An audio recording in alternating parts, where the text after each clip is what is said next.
আসসালামু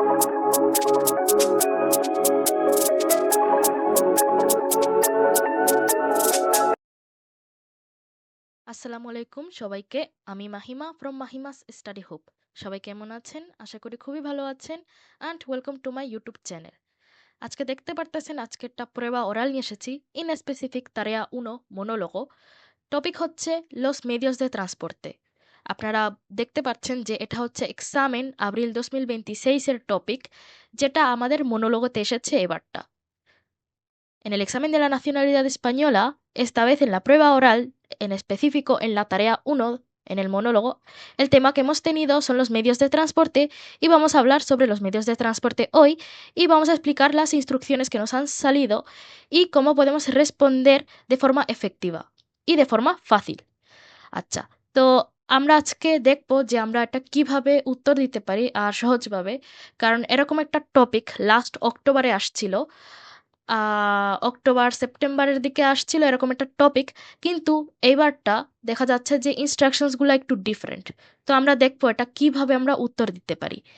তো প্রথমে হচ্ছে ¿qué medios de transporte usa normalmente? ¿Y a qué horas? Normally আমরা হচ্ছে কি ট্রান্সপোর্টে ইউজ করি সেটা বলতে হবে। ই আকে ওরাস মানে বলতে চাচ্ছে আমরা নরমালি কয়টা সময় ইউজ করি, অথবা আমরা যে পিরিয়ড অফ টাইমটা ইউজ করি সকালবেলা, বিকালবেলা, রাত্রেবেলা, সেটা বোঝাতে হবে। ¿Cuál de estos medios de transporte le gusta más? ¿Y cuál menos? ¿Y por qué? আপনার কোন ট্রান্সপোর্টেরটা বেশি পছন্দ আর কোনটা বেশি পছন্দ না, মানে কম পছন্দ, আর কি কারণে? যখন আমরা এরকম টাইপের ইনস্ট্রাকশনসে বলি যে আমার কোনটা পছন্দ, কোনটা পছন্দ না, আমাদের হচ্ছে সবসময় হচ্ছে একটা রিজন দিতে হয়। এবং দো আমি বলি যে যখন আমাদের কিছু জিজ্ঞেস করে আর সেটা আমরা বলি, জাস্ট এমন খালি খালি রাখবো না, আমরা একটা রিজন দেওয়ার চেষ্টা করব। তাহলে আমরা যেটা বলবো এটা স্ট্রংলি শোনা যাবে যে আচ্ছা ও যেটা বলতেছে লজিক আছে। ¿Qué medios de transporte usaba cuando era pequeño? আপনি যখন ছোট ছিলেন আপনি কে medio de transporte ইউজ করতেন? ও vivía en otro país। এখন আমরা যদি অন্য দেশ থেকে আসি, ছোটবেলায় আমরা অন্য দেশে থাকতাম, তো ওইটা নিয়ে বলতে হবে যদি আপনারা চান। Y si eran diferentes a los medios de ahora। এখানে একটা কম্প্যারিজন করতে হবে যে আগে যে মেডিও de transporte ইউজ করতেন আর এখন যেটা ইউজ করেন এটার মধ্যে কি ডিফারেন্স আছে কিনা। ওকে, তো আপনারা দেখতে পাচ্ছেন আমি একদম শর্টলি ভাবে লিখেছি। তো প্রথমে নরমালমেন্টে দিয়ে শুরু করব, কারণ এটা হচ্ছে একটা কানেক্টর হিসেবে ইউজ করা যায়। নরমালমেন্টে উসো, উস্তেদ উসা, আমাদের তো উস্তেদ ভাবে দিরহির করে, তাহলে আমরা হচ্ছে এখানে প্রিমেরা পার্সোনাতে চেঞ্জ করব, জো উসো। তো আমি এখানে বলছি uso el metro y el autobús। Normally আমি এই দুইটা ট্রান্সপোর্টে ইউজ করি। ¿A qué horas? Voy a la universidad por la mañana y vuelvo por la tarde। আমি সকালবেলা হচ্ছে ইউনিভার্সিটি যাই আর বিকালবেলা আমি ফেরত আসি, বলবো। এখন যদি আমরা জেনারেল ভাবে বলতে চাই, বলতে পারি যে uso el medio de transporte por las mañanas y por las tardes। এটা হচ্ছে জেনারেল ভাবে ইউজ করতে পারেন আর সব থেকে সহজ সেন্টেন্স হতে পারে আমার পার্সপেক্টিভ থেকে। ¿Cuál de estos medios de transporte les gusta más y cuál menos? ¿Y por qué? El medio de transporte, el medio, sí, el medio que más me gusta es el metro. ¿Por qué? Porque es rápido. Ya está. Solo un adjetivo es suficiente. No me gusta mucho el autobús. No me gusta mucho el autobús. ¿Por qué? Porque es lento y hay mucha gente। তো আমি বলেছি যে আমার কোন transport পছন্দ আর কোনটা পছন্দ না। তো আমি বলছি যে আমার যেটা পছন্দ হচ্ছে মেট্রো, মেট্রো, কারণ এটা হচ্ছে রাপিদো। ঠিক আছে? No me gusta mucho el autobús। আমার autobúsটা বেশি একটা পছন্দ না, কারণ es lento, lento, আর এখানে অনেক মানুষ থাকে, hay mucha gente। তারপরে আমাদের বলতে হবে যে ¿qué medios de transporte usaba cuando era pequeño? Cuando era pequeño o pequeña, এটা আমি দিয়ে রাখছি কারণ আপনি যদি ছেলে হয়ে থাকেন তাহলে আপনার পেকেño বলতে হবে, আর যদি মেয়ে হয়ে থাকেন পেকেña হতে হবে, কারণ এখানে আমাদের জেন্ডার চেঞ্জ হয়। তো আমি নিউট্রাল ভাবে এরকম দিয়ে রাখছি। ওকে, Cuando era pequeño, en este caso, আমি মেয়ে, তাহলে আমি বলবো cuando era pequeña, usaba, yo usaba más el coche con mi familia. ¿Qué usaba más? Más el coche. Con mi familia. আমি গাড়ি বেশি ইউজ করতাম কার সাথে? আমার ফ্যামিলির সাথে। এটা কিন্তু আননেসেসারি, লাইক অপশনাল। এটা চাইলে আপনারা স্কিপ করতে পারেন। শুধুমাত্র বলতে পারেন যে cuando era pequeña o pequeño usaba más el coche. এখন বলতে হবে serán diferentes a los medios de ahora. এখান থেকে আমরা কিভাবে যে উত্তরটা বের করব একটু ডিফিকাল্ট হতে পারে, কারণ আমি যে ট্রিক দিই সবসময় সেটা হচ্ছে আমাদের প্রশ্ন থেকে আমরা উত্তর বানাই, আর সেটা হচ্ছে বেরবর সাপোর্ট দিয়ে, তাই না? তো এখানে তো বেরবর সাপোর্ট ইউজ করা যায়, কিন্তু আমাদের সেন্টেন্সের স্ট্রাকচার একটু ডিফারেন্ট আসবে। Antes era diferente porque no usaba el transporte público.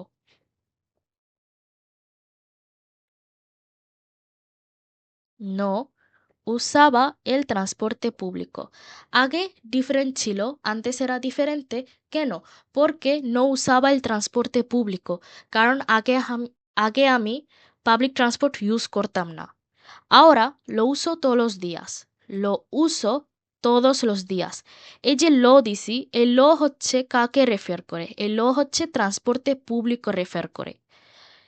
y me parece más cómodo y rápido. আমার একটা ও চলে গেছে, এখানে একটা ও যাবে। y me parece más cómodo y rápido. Ahora lo uso todos los días y me parece más cómodo y rápido porque no hay tráfico. Vale, antes era diferente porque no usaba el transporte público. এখানে আমি একটা reason দিচ্ছি যে কেন ডিফারেন্টে। আগে হচ্ছে different ছিল কারণ আমি আগে পাবলিক ট্রান্সপোর্ট ইউজ করতাম না। আমি তো বলেছি যে আমি যখন ছোট ছিলাম আমি হচ্ছে গাড়ির বেশি ইউজ করতাম, এই জন্য পাবলিক ট্রান্সপোর্ট ইউজ করা হয় নাই। এখন আমি হচ্ছে প্রতিদিন ইউজ করি। y me parece más cómodo y rápido, আমার কাছে বেশি কমফোর্টেবল আর রাপিদো মনে হয়, কারণ ট্রাফিক নাই, নো আই ট্রাফিকও। কারণ আমরা যখন গাড়ি ইউজ করি ট্রাফিক জ্যামে আমরা আটকে যেতে পারি, তাই না? কিন্তু আমরা যখন পাবলিক ট্রান্সপোর্ট ইউজ করি তখন সেটা সহজে হয় না। তো সেটা আমি বুঝাতে চেয়েছি। আচ্ছা, তো এটাই ছিল আজকের ভিডিও। আমি সহজভাবে বোঝানোর চেষ্টা করেছি। এমনিতে এটা একটু শর্ট বলা যায় কারণ এটা তো মনোলোগো, আর আপনারা দেখতে পাচ্ছেন যে এখানে প্রশ্ন খুবই ছোট। ছোট বলতে আপনার ৩টা প্রশ্ন করছে, কিন্তু প্রশ্ন কিন্তু ডিপ আছে। মানে আপনার এখানে একটু লম্বা করতে হয় কারণ আপনার এক্সপ্লেনেশনস দিতে হয় বারবার, যে এটা কেন, ওইটা কেন, তাই না? তো ওই হিসাবে এটা আমার কাছে মনে হয় যে একটু সহজ আছে। শুধুমাত্র আমাদের বলতে হবে যে এই পাবলিক ট্রান্সপোর্ট ইউজ করি কারণ এই কারণে। আর যে কারণটা আমরা বলতে চাই সেই কারণ হচ্ছে শুধু adjetivos ইউজ করতে হবে। যেমন cómodo, rápido, seguro, seguro মানে সিকিউর। যেমন আমরা কোচের জন্য ইউজ করতে পারি যে কোচে এটা ট্রান্সপোর্টে, তাই না? তো কোচে হচ্ছে seguro, সিকিউর, পাবলিক ট্রান্সপোর্টের থেকে সিকিউর বলা যায় ফর এক্সাম্পল। তো এটাই ছিল আজকের ভিডিও। আশা করি আপনাদের ভালো লেগেছে আর হেল্পফুল হয়েছে। আমার পার্সপেক্টিভ থেকে মনে হয় এবারটা এপ্রিল মাসে যে পরীক্ষা হয়েছে কমন টপিকস এসেছে আর সহজও এসেছে। আর সবথেকে ইম্পর্ট্যান্ট জিনিস হচ্ছে আমি একটা অ্যাডভাইস দিতে চাই যারা ফিউচারে আপনারা পরীক্ষা দিতে চান দেলিয়াদোসের, সেটা হচ্ছে আপনারা ভালো করে গ্রামার আর ভোকাবুলারি শেখার চেষ্টা করবেন। কারণ আমি নিজে এক্সপিরিয়েন্স করে দেখেছি আমার স্টুডেন্টসকে নিয়ে, যে আমি যেহেতু তাদেরকে গ্রামার শেখাই, দেলিয়াদোসের তো ক্লাস করাই কিন্তু গ্রামারও শেখানো হয় আমার ক্লাসে। তো ওই হিসেবে গ্রামার যখন বেশি প্র্যাকটিস করা হয় তারা সেন্টেন্স বানাতে পারে। এটা কি কারণে? আমরা হচ্ছে যে কোনো টপিক আসলে, যে কোনো ইনস্ট্রাকশন আসলে আমরা হচ্ছে সেই সেন্টেন্সটা বানাতে পারি, যে কিভাবে আমরা উত্তর দিতে পারি সেটা আমরা জানি, কারণ আমরা গ্রামার জানি। আর সেই কারণে আমরা সেন্টেন্স বানাতে পারি। শুধুমাত্র আমাদের আইডিয়াগুলো অ্যাড করতে হয়, আর সেই আইডিয়াগুলো হচ্ছে কোন কারণে আসে? আমরা যখন ভোকাবুলারিও শিখি ওই জন্য আমাদের আইডিয়াগুলো মাথায় আসে। তো এই ২ টা মিলে আমরা যদি কম্বাইন করি তাহলে আমরা খুবই সহজভাবে একটা সেন্টেন্স বানাতে পারি আর খুবই সুন্দরভাবে। এবং হচ্ছে সিম্পল সেন্টেন্স থেকে আমরা কিন্তু কমপ্লেক্স সেন্টেন্স বানাতে পারি। আর অবশ্যই এটা আপনার প্র্যাকটিসের উপরে ডিপেন্ড করে। তো এটাই হচ্ছে আমার অ্যাডভাইস। তো আশা করি আপনাদের খুবই ভালো লেগেছে আমার ভিডিও। আর আরও নতুন ভিডিও নিয়ে আসার চেষ্টা করব। সো আপনারা আমাকে ফলো করতে পারেন, সাবস্ক্রাইব করতে পারেন। আর যদি কোনো কিছু জানতে চান, কোনো ডাউট থেকে আমাকে কমেন্ট করতে পারেন। আমি অবশ্যই রিপ্লাই দেওয়ার চেষ্টা করব। ওকে, আল্লাহ হাফেজ।